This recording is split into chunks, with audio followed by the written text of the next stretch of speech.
Greetings folks, Steve here. We got old Goldie in the garage and we're gonna be working on those 60-foot numbers that we saw at the track the last time out.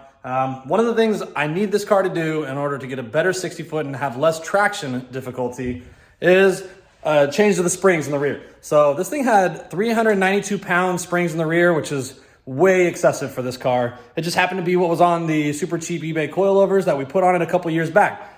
Now, those springs have done a really good job previously because the geometry of the suspension was a lot different. These cars are really prone to squatting. It has a really hard squat on takeoff. All these 280ZXs do. Once we went to the 4-link with a more neutral push point with the ladder bar setup, the squat is much less severe and thus we need less spring. The 392 springs were obnoxious. They rode so bad. The back of this thing was just solid as a rock when you're driving. You felt every single little crack. So I'm actually quite pleased with having to make this change in order to get the car to leave a little better.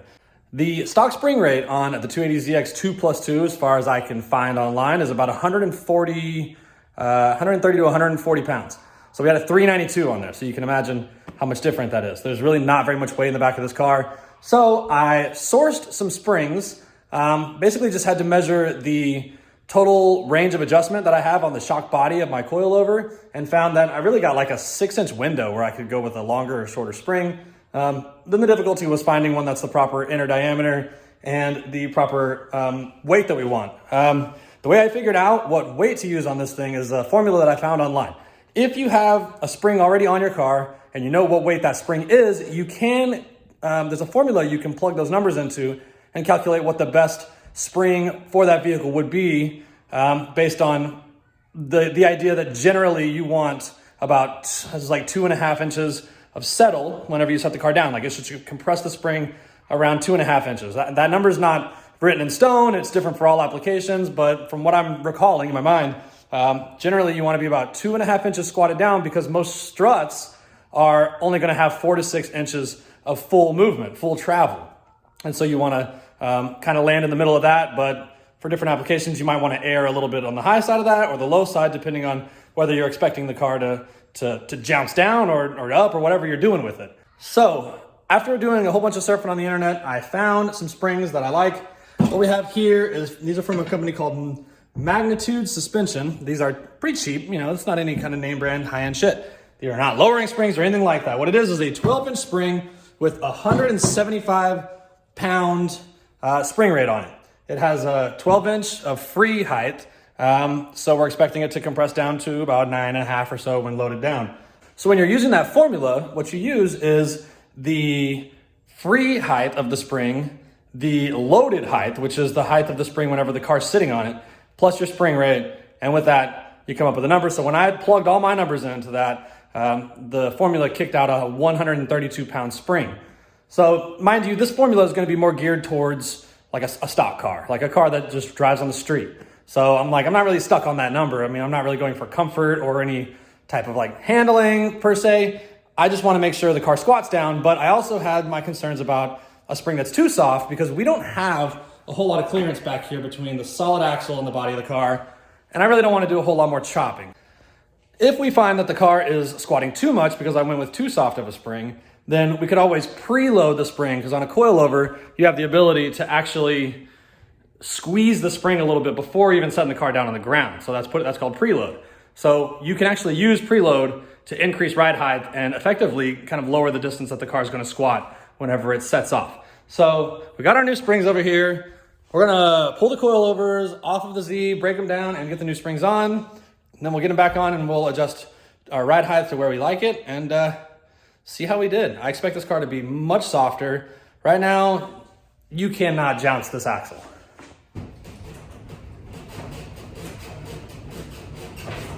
In fact, we only have 3/4 of an inch of compression from full droop in the rear suspension to setting the weight of the car down. It only changes 3/4 of an inch. We need that number to be a little closer to 2 or maybe between 2 and 3 is ideal. 2.5 would probably be perfect. So let's get these coilovers off and get the new springs on.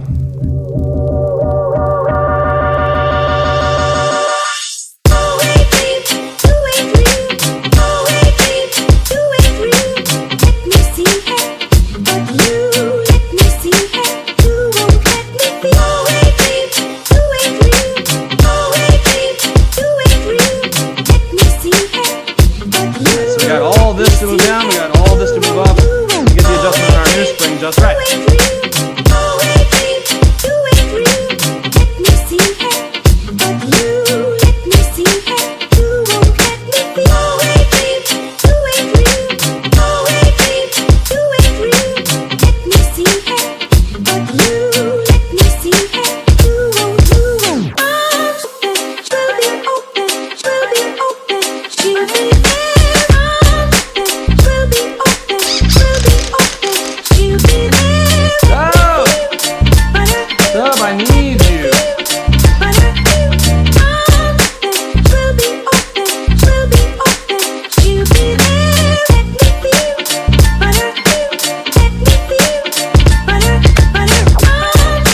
lot more compression. Thank you, sir. You're welcome. Much better. All right, cool. Now we're just gonna repeat that on the other side and see how we did. So we got the new springs on and the car is sitting way too low in the back. Just standing on the back bumper and kind of jouncing lightly, I can hear the axle hitting the body and I can kind of see evidence of where that's happening. We're gonna go ahead and raise the back of the car up about 1/2 inch. We're gonna do it using the strut body to go as about a 1/2 inch up.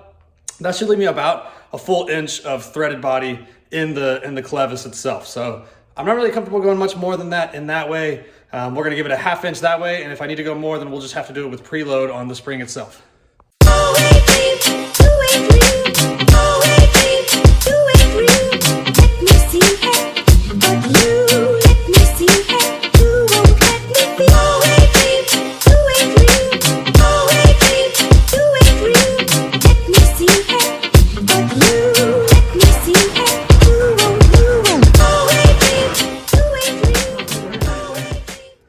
So that should make for a much better ride just going down the street, but also should allow a little bit more weight transfer in the rear to really throw the weight back and dig that tire down on the launch.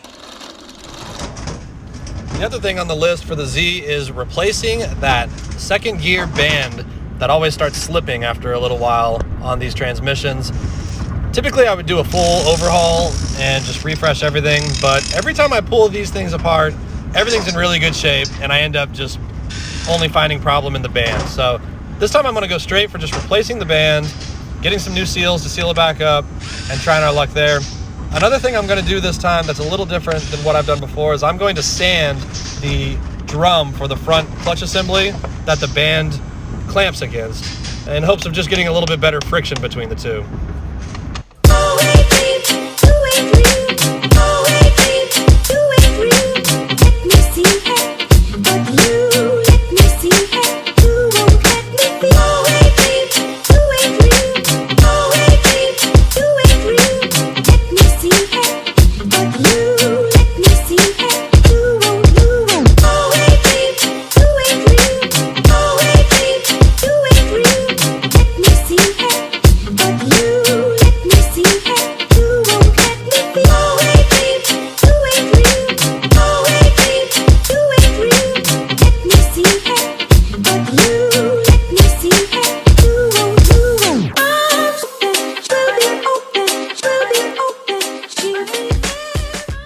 Alright guys, so I didn't want to just leave this video off with just technical crap only, so I'm heading to the track right now, Texas Motorplex, gonna make some quarter-mile passes, and the biggest takeaway from today is gonna be whether or not 373 is a long enough gear for Goldie to make it to the finish line under power. So that's gonna be the main thing. Also, we're gonna see what difference our new springs made. I only took a very short test drive with after putting the transmission together. So I hope everything's good there. I went through all the gears and nothing was leaking, so I called it good. So I'm just a few minutes away from Motorplex right now. It's a windy day, and honestly, I got this crazy sore throat. So I'm not gonna be doing a whole lot of talking outside of the truck or outside of the car between rounds. I'll try to keep you guys up to speed, but I usually talk your heads off anyway, so I'm sure no one will complain. Anyway, we'll go out and see how Goldie does and see how far off we are from being ready for our 11.5 index at import face-off. Couple cars back, past number 1. I left the tune like it was. I made a slight change in the tune for my fuel pressure regulator preferences. Shouldn't really make a difference, but if the damn thing shoots lean, I'll probably know why. Anyway, we're targeting about 22 pounds. I did turn the timing down a little last weekend because we had a little bit of knock. Hopefully we can beat that back in today.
is pass number 1. Ran a 7.2 in the 8th and an 11.4 in the quarter. But that 60 foot is just lazy. So I need to work on that 60 foot and add a little bit more boost, because 118's probably fine, but I'd like to see what the car will do, so I'm gonna throw some more boost into it. So our first pass was an 11.4 at a 164 60 foot, 118 miles an hour. That was running about 18 pounds of boost. So to try to bring that 60 foot down, I turned up the launch RPM and the target boost. Launch RPM went up about 75 RPM, and target boost we got on about 12. It was at about 8.5. So we're gonna launch it harder with higher RPM, and I put my T's in line on the wastegate to try to get a little bit more boost. We were only running about 18 to 19 pounds on the last one, so this one should be all the boost. This is gonna be about as spicy as the car's ever been. So let's see if the track will hold it, and if we can put it down.